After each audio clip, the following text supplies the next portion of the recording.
Part 1 of The Adventure of Charles Augustus Milverton, from the Return of Sherlock Holmes. It is years since the incidents of which I speak took place, and yet it is with diffidence that I allude to them. Even with the utmost discretion and reticence, it would have been impossible to make the facts public, but now the principal person concerned is beyond the reach of human law, and with due suppression the story may be told in such fashion as to injure no one. It records an absolutely unique experience in the career both of Mr. Sherlock Holmes and of myself. The reader will excuse me if I conceal the date or any other fact by which he might trace the actual occurrence.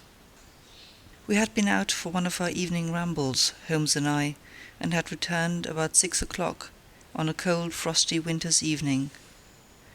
As Holmes turned up the lamp, the light fell upon a card on the table. He glanced at it, and then, with an ejaculation of disgust, threw it on the floor.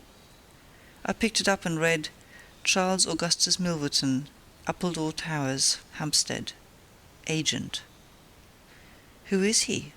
I asked. "The worst man in London," Holmes answered, as he sat down and stretched his legs before the fire. "Is anything on the back of the card?" I turned it over. "Will call at 6:30 c.a.m." I read. He's about due.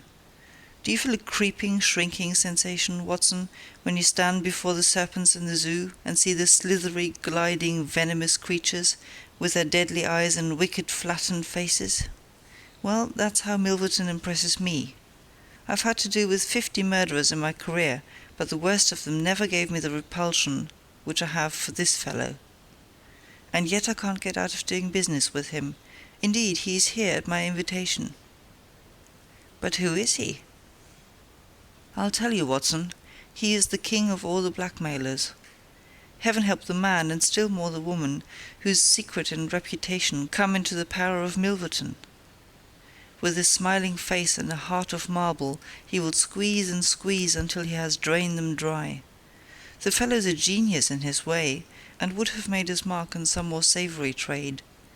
His method is as follows. He allows it to be known that he is prepared to pay very high sums for letters which compromise people of wealth and position. He receives these wares not only from treacherous valets or maids, but frequently from genteel ruffians who have gained the confidence and affection of trusting women. He deals with no niggard hand.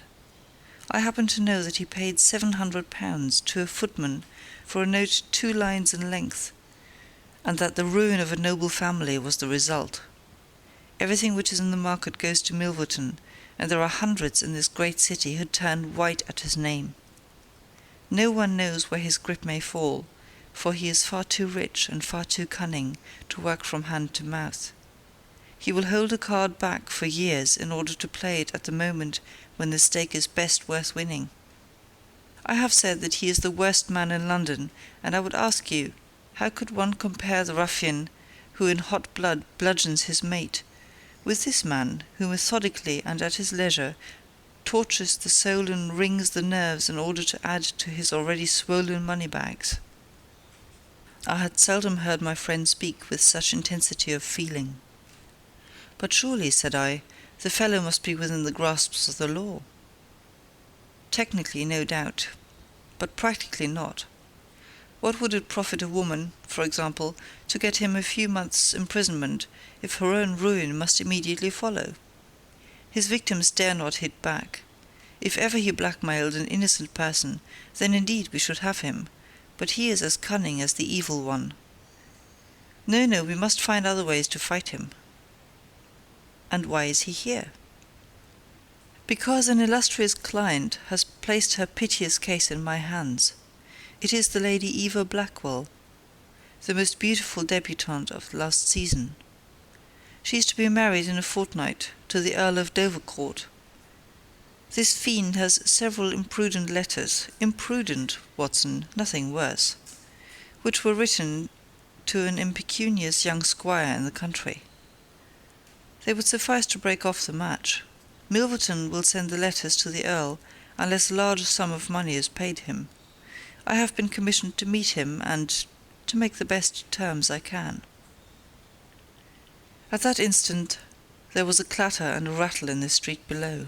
Looking down, I saw a stately carriage and pair, the brilliant lamps gleaming on the glossy haunches of the noble chestnuts. A footman opened the door, and a small stout man in a shaggy astrakhan overcoat descended. A minute later he was in the room. Charles Augustus Milverton was a man of 50, with a large intellectual head, a round, plump, hairless face, a perpetual frozen smile, and 2 keen grey eyes which gleamed brightly from behind broad, gold-rimmed glasses. There was something of Mr. Pickwick's benevolence in his appearance, marred only by the insincerity of the fixed smile and by the hard glitter of those restless and penetrating eyes. His voice was as smooth and suave as his countenance, as he advanced with a plump little hand extended, murmuring his regret for having missed us at his first visit. Holmes disregarded the outstretched hand, and looked at him with a face of granite. Milverton's smile broadened. He shrugged his shoulders, removed his overcoat, folded it with great deliberation over the back of a chair, and then took a seat. "This gentleman?" said he, with a wave in my direction. "Is it discreet? Is it right?" "Dr. Watson is my friend and partner." "Very good, Mr. Holmes. It is only in our client's interests that are protested. The matter is so very delicate. Dr. Watson has already heard of it." "Then we can proceed to business. You say that you are acting for Lady Eva. Has she empowered you to accept my terms?" "What are your terms?" £7,000. "And the alternative?" "My dear sir, it is painful for me to discuss it, but if the money is not paid on the 14th, there certainly will be no marriage on the 18th.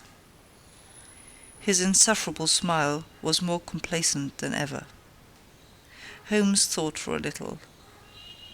"You appear to me," he said at last, "to be taking matters too much for granted. I am of course familiar with the contents of these letters. My client will certainly do what I may advise. I shall counsel her to tell her future husband the whole story and to trust to his generosity." Milverton chuckled. "You evidently do not know the Earl," said he. From the baffled look upon Holmes's face, I could clearly see that he did. "What harm is there in the letters?" he asked. "They are sprightly, very sprightly," Milverton answered. "The lady was a charming correspondent, but I can assure you that the Earl of Dovercourt would fail to appreciate them. However, since you think otherwise, we will let it rest at that. It is purely a matter of business. If you think that it is in the best interests of your client that these letters should be placed in the hands of the Earl, then you would indeed be foolish to pay so large a sum of money to regain them." He rose and seized his astrakhan coat. Holmes was grey with anger and mortification. "Wait a little," he said. "You go too fast. We should certainly make every effort to avoid scandal in so delicate a matter." Milverton relapsed into his chair. "I was sure that you would see it in that light," he purred. "At the same time," Holmes continued, "Lady Eva is not a wealthy woman. I assure you that £2,000 would be a drain upon her resources, and that the sum you name is utterly beyond her power. I beg, therefore, that you will moderate your demands, and that you will return the letters at the price I indicate, which is, I assure you, the highest that you can get." Milverton's smile broadened, and his eyes twinkled humorously. "I am aware that what you say is true about the lady's resources," said he. "At the same time, you must admit that the occasion of a lady's marriage is a very suitable time for her friends and relatives to make some little effort upon her behalf. They may hesitate as to an acceptable wedding present. Let me assure them that this little bundle of letters would give more joy than all the candelabra and butter dishes in London." "It is impossible," said Holmes. Dear me, how unfortunate!" cried Milverton, taking out a bulky pocket-book. "I cannot help thinking that ladies are ill-advised in not making an effort. Look at this." He held up a little note with the coat of arms upon the envelope. "That belongs to... well, perhaps it is hardly fair to tell the name until tomorrow morning, but at that time it will be in the hands of the lady's husband. And all because she will not find a beggarly sum which she could get by turning her diamonds into paste. It is such a pity. Now, you remember the sudden end of the engagement between the Honourable Miss Miles and Colonel Dorking? Only 2 days before the wedding there was a paragraph in the Morning Post to say that it was all off. And why? It is almost incredible, but the absurd sum of £1,200 would have settled the whole question. Is it not pitiful? And here I find you, a man of sense, boggling about terms, when your client's future and honour are at stake. You surprise me, Mr. Holmes." "What I say is true," Holmes answered. "The money cannot be found. Surely it is better for you to take the substantial sum which I offer than to ruin this woman's career, which can profit you in no way." "There you make a mistake, Mr. Holmes. An exposure would profit me indirectly, at a considerable extent. I have 8 or 10 similar cases maturing. If it was circulated among them that I had made a severe example of the Lady Eva, I should find all of them much more open to reason. You see my point?" Holmes sprang from his chair. "Get behind him, Watson. Don't let him out. Now, sir, let us see the contents of that notebook." Milverton had glided as quick as a rat to the side of the room and stood with his back against the wall. Mr. Holmes," he said, turning the front of his coat and exhibiting the butt of a large revolver, which projected from the inside pocket. "I have been expecting you to do something original. This has been done so often, and what good has ever come from it? I assure you that I am armed to the teeth, and I am perfectly prepared to use my weapons, knowing that the law will support me. Besides, your supposition that I would bring the letters here in a notebook is entirely mistaken. I would do nothing so foolish. And now, gentlemen, I have 1 or 2 little interviews this evening, and it is a long drive to Hampstead." He stepped forward, took up his coat, laid his hand on his revolver, and turned to the door. I picked up a chair, but Holmes shook his head, and I laid it down again. With a bow, a smile, and a twinkle, Milverton was out of the room, and a few minutes after we heard the slam of the carriage door and the rattle of the wheels as he drove away. Holmes sat motionless by the fire, his hands buried deep in his trouser pockets, his chin sunk upon his breast, his eyes fixed upon the glowing embers. For half an hour he was silent and still. Then, with the gesture of a man who has taken his decision, he sprang to his feet and passed into his bedroom. A little later a rakish young workman, with a goatee beard and a swagger, lit his clay pipe at the lamp before descending into the street. "I'll be back some time, Watson," said he, and vanished into the night.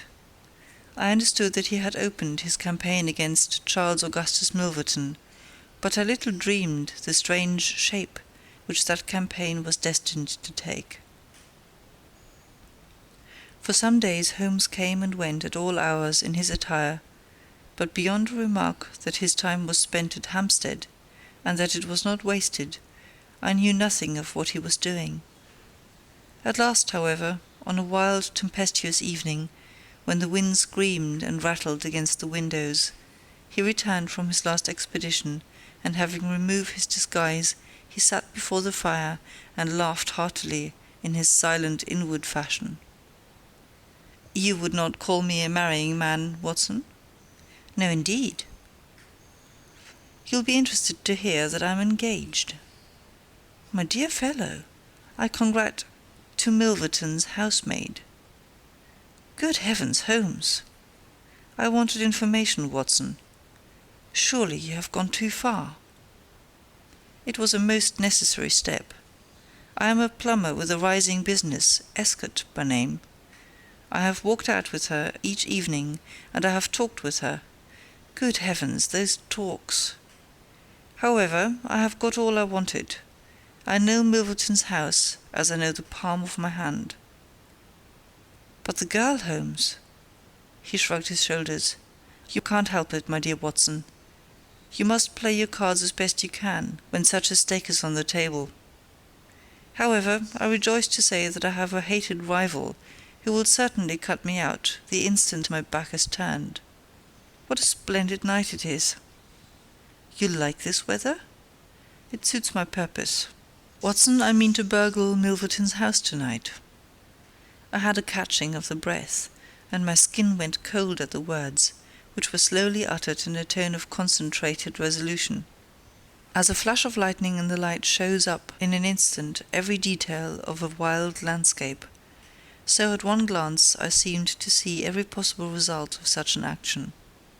The detection, the capture, the honoured career ending in irreparable failure and disgrace, my friend himself lying at the mercy of the odious Milverton.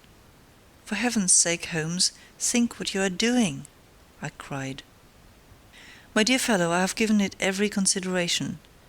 I am never precipitate in my actions, nor would I adopt so energetic, and indeed so dangerous a course, if any other were possible. Let us look at the matter clearly and fairly. I suppose that you will admit that the action is morally justifiable, though technically criminal. To burgle his house is no more than to forcibly take his pocket-book, an action in which you were prepared to aid me." I turned it over in my mind. "Yes," I said, "it is morally justifiable, so long as your object is to take no articles save those which are used for an illegal purpose." "Exactly. Since it is morally justifiable, I have only to consider the question of personal risk. Surely a gentleman should not lay much stress upon this, when a lady is in most desperate need of his help." "You will be in such a false position." "Well, that is part of the risk. There is no other possible way of regaining these letters.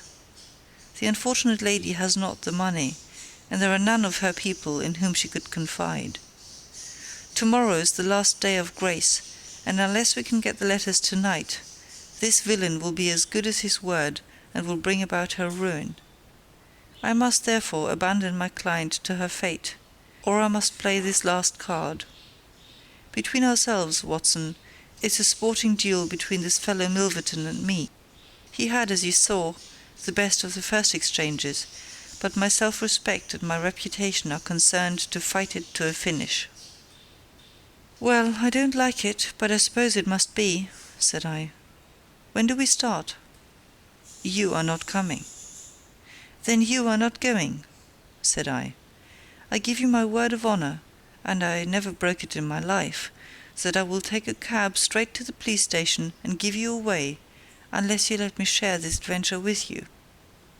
"You can't help me." "How do you know that? You can't tell what may happen.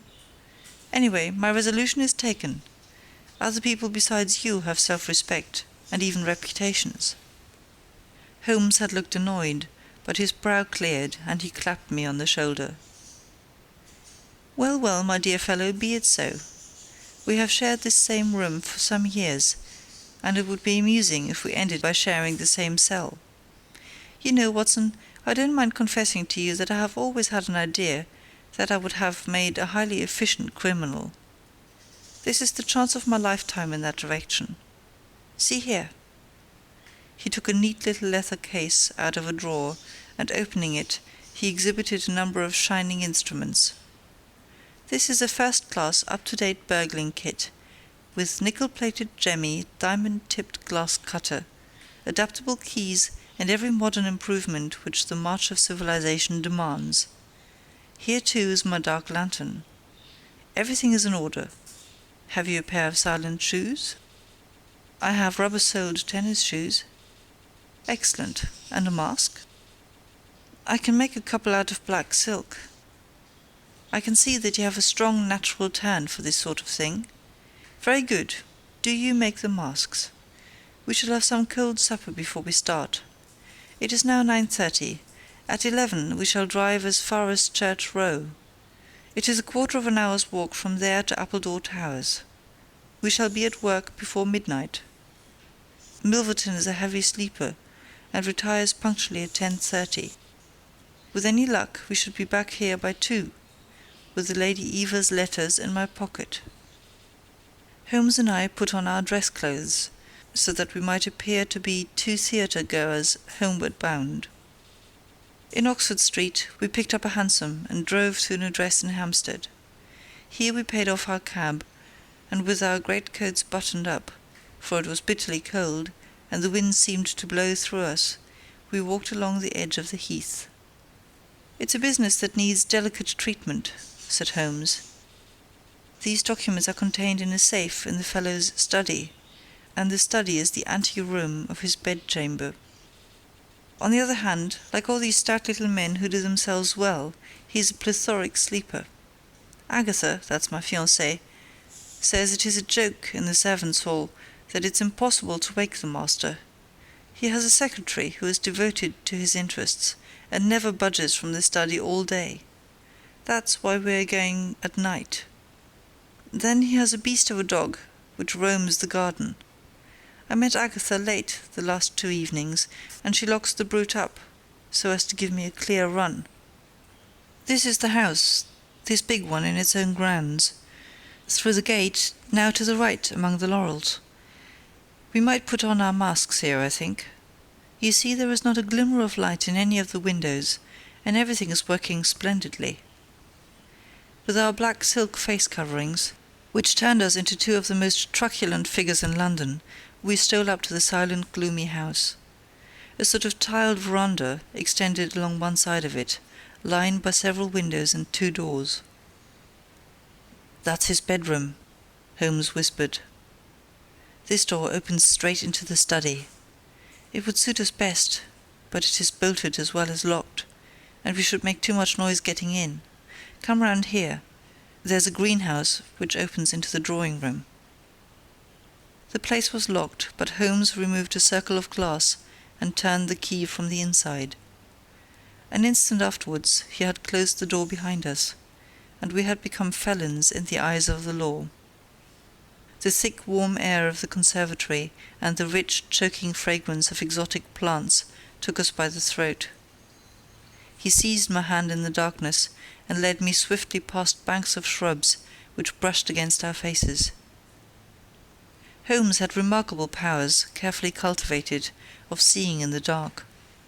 Still holding my hand in one of his, he opened a door, and I was vaguely conscious that we had entered a large room in which a cigar had been smoked not long before. He felt his way among the furniture, opened another door, and closed it behind us. Putting out my hand, I felt several coats hanging from the wall, and understood that I was in a passage. We passed along it, and Holmes very gently opened a door upon the right-hand side. Something rushed out at us, and my heart sprang into my mouth, but I could have laughed when I realized that it was the cat. A fire was burning in this new room, and again the air was heavy with tobacco smoke. Holmes entered on tiptoe, waited for me to follow, and then very gently closed the door. We were in Milverton's study, and a portière at the farther side showed the entrance to his bedroom. End of The Adventure of Charles Augustus Milverton, Part 1. Recorded by Gesine in August 2007.